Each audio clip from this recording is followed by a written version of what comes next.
বিশ্ব আসরে বাংলাদেশ এখনো কোনো শিরোপা অর্জন করতে পারেনি। বিশ্ব আসরে বাংলাদেশ কেন শিরোপা অর্জন করতে পারে না সেই বিষয়ে কথা বললেন অলরাউন্ডার মাহমুদুল্লাহ রিয়াদ। এ সময় বিশ্ব আসরে শিরোপা জিততে না পারার কারণও ব্যাখ্যা করেন তিনি।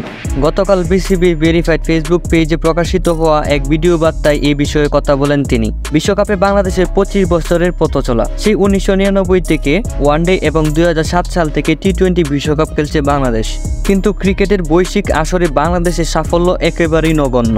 মাহমুদুল্লাহ বলেন, সুযোগ সবসময় থাকে, কখনো আমাদের চেষ্টার কমতি থাকে না। এবার ইনশাল্লাহ আমরা ভালো কিছু করে দেখাবো। আমার মনে হয় একটু ভাগ্যেরও সাহায্য লাগে। আমরা কয়েকটা ইভেন্টে খুব কাছাকাছি গিয়েছিলাম, তবে দুর্ভাগ্য আমরা সেই সুযোগ কাজে লাগাতে পারিনি। এবার আমাদের জন্য একটি সুযোগ রয়েছে বিশ্বকাপে। আমাদের সমর্থন করুন। বিশ্বকাপে যা আমাদের তরফ থেকে করা সম্ভব তাই আমরা করব।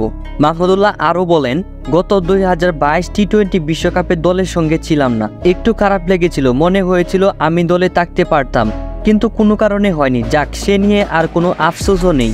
নিজের পারফরমেন্স দিয়ে দলের অবদান রাখতে চাই, সবসময় নিজের সর্বোচ্চটা দিতে চাই। তাছাড়াও মাহমুদুল্লাহ রিয়াদ আরও একটি মন্তব্য করেন, যেখানে তিনি বলেন, যদি টপ অর্ডারের প্লেয়াররা ভালো করে তাহলে সম্পূর্ণ ম্যাচের পারফরমেন্সটাই অন্যরকম হয়।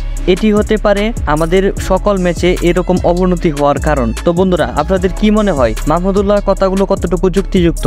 অবশ্যই কমেন্ট করে জানাতে ভুলবেন না।